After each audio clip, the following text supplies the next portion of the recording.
ამათმა ისეთი ვერსია გაუშვეს ამ ჯალათებმა ისეთი ვერსია გაუშვეს რომ ვითომდაც რუსთავში მოხდა ეს რუსთავის ციხეზე პატივცემულებო სწორად რომ გავიგოთ ნავთლუღისად რუსთავის ციხე და რუსთავში მივიდნენ აგენმა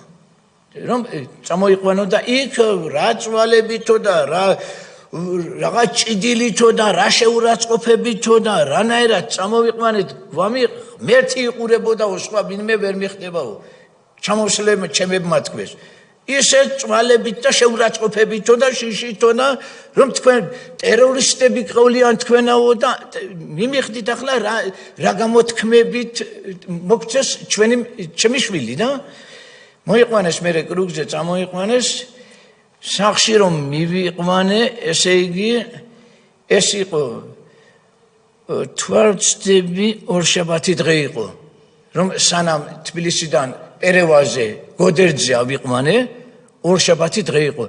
ამიღამ გამთენიისას მოვიყვანე პატივცემულებო და ესე იგი დილას შუადღეხან დავასაფლავე შიშით და რანაირად დავასაფლავე და ღმერთმა დაინახა იქედან რომ ეს ჩემმა მეუღლემ ცხონებულმა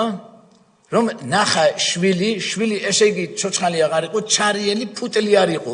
ამოცილი ქონდა ყველანაირი რომ სწორად დავხსნათ სწორად გავიგოთ და იმ თოკით იყო მოკერილი მეთქი ამაზე ჯამთელია ახალგაზრდა ქალი ამაზე ესე იგი ვეღარ გაუძლო და გაიტიშა რომ თქვათ ბილათ რომ თქვათ და სიმწარეზე და რომ დედამ გაიტიშა დედის ჯავრი ვიღას კონდა რომ შვილი იქიდო დასასაფლავებელი იყო ეს დავასაფლავეთ მე აღარ მოიკეთა მეუღლემ აღარ მოიკეთა და